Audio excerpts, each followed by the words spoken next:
Messi letting an entire country down? Mbappe almost starting a family civil war? Damn! These are the 8 players who betrayed their countries. And wait till you see the stuff Diego Costa did that almost had him killed. But first up, Erling Haaland missed out on the chance to create the deadliest attack in international football. Haaland is a beast. He's still only 23, but he's won the Champions League, Premier League, and smashed the record for the most goals in a season. For Norway, Haaland's record is equally impressive. The dude has 24 goals in 25 games. But you see, guys, it could have all been different if Haaland had chosen another path. Even though both his parents are from Norway, Erling was born in the city of Leeds, while his dad still played for the club in 2000, meaning he was eligible to represent England at the national team level. Still, Erling chose Norway. And his reasons are pretty clear. I lived in Norway for such a long time, so then it was natural for me to choose Norway.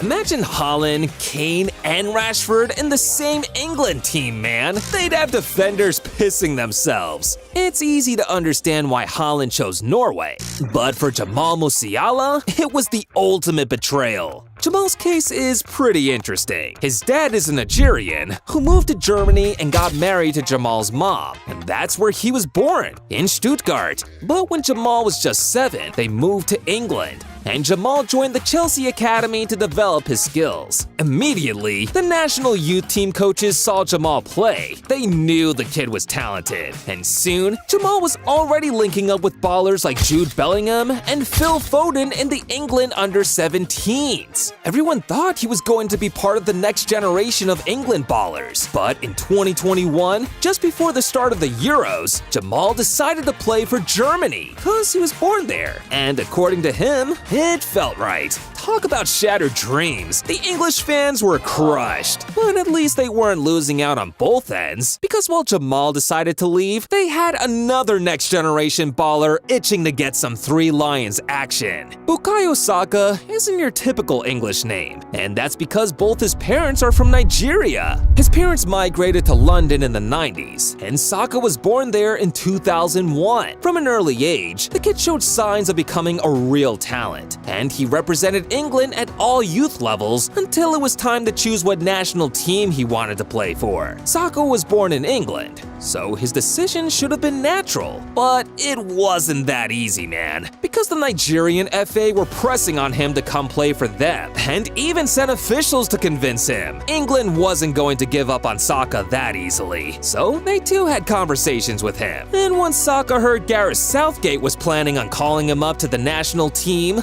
it was game over. He chose England. Damn, 2 countries fighting over you is wild. But 3? Just ask Mbappe. Kylian Mbappe is a machine. Goals, assists, skills. He won his first World Cup as a teenager, man. I couldn't even bag a high school date. Right after bursting onto the scene with Monaco in 2016, Mbappe was one of the most hyped kids in the globe, and legit had countries fighting for him. His dad, Wilfred Mbappe, is from Cameroon, and his mom, Faiza Lamri, is from Algeria. But you know the crazy part? Mbappe was born in France. Now, he had a really tough decision to make, because all 3 countries wanted him to put on their national team jersey. And in the end, Mbappe had already made up his mind. But just before you jump to any conclusions, it wasn't France. I wanted my son to play for the Cameroon national team, but the Football Federation charged a certain amount that I didn't have. That was Kylian's dad talking.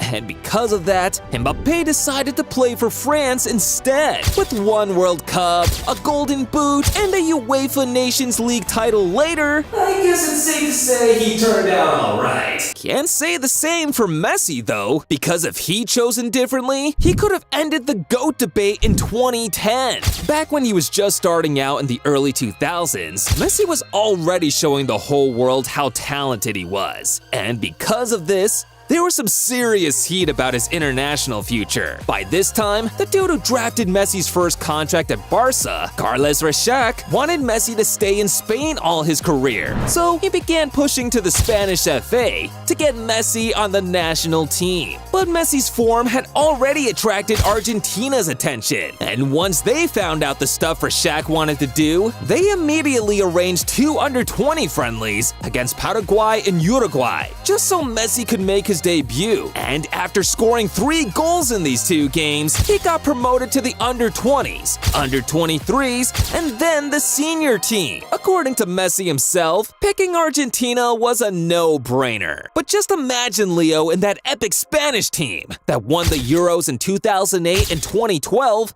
and the World Cup in 2010. He could have iced Ronaldo early on. Messi decided not to play for Spain because of his love for his home country. But Pepe chose the other way for the same reason. Pepe is a football legend. Facts. Yeah, the dude might act crazy sometimes and hit an off switch.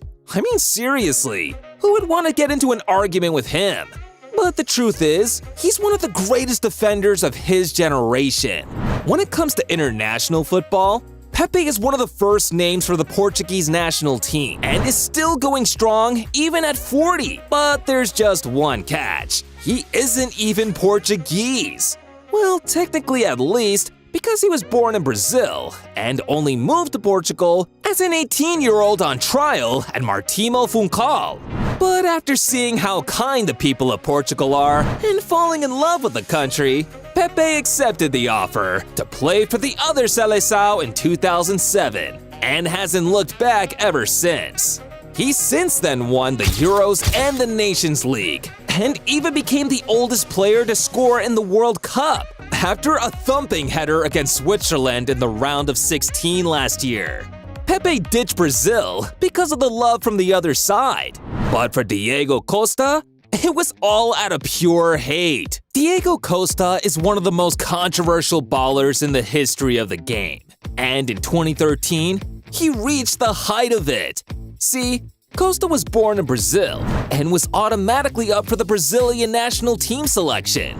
And after an impressive season at Atletico Madrid in 2012, Costa got called up to the national team the following year for friendlies against Italy and Russia. Now, with Brazil looking for a new number 9 for the World Cup on home turf, Costa was expected to lead the line at the tournament, but in December that year, he dropped a huge bombshell that made everything explode. Costa was granted Spanish citizenship in 2013 and then wrote a letter to the Spanish Federation stating his wish to play for the Spanish national team. The balls on this guy! The Brazilian coach, Luis Felipe Scolari, publicly shamed Costa's actions, removed him from Brazil's selection, and Costa eventually got his wish and was now registered as a Spanish player by the FA.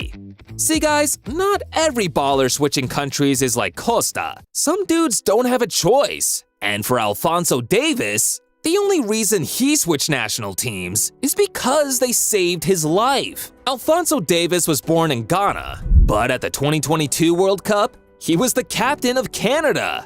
And here's why. See, both his parents are from Liberia, but they had to leave the country during a civil war and moved to Ghana.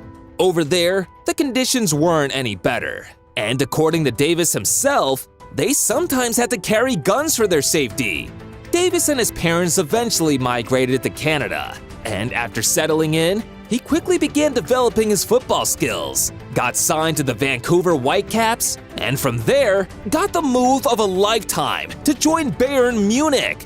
Davies made his debut for the Canadian national team in June 2017, at just 16 years, becoming the youngest baller to ever do so. He also stated that the Ghanaian FA tried to reach out to him after hearing of his move to Bayern. But by then, it was already too late, because he decided to be loyal to the country that saved his life and gave him a career. Guys, I'm a huge Davies fan to be honest, and not just because I've watched all his TikTok reels, but also because he subscribed to Goal Zone by hitting the button down below. Oh yeah, that's my homie right there.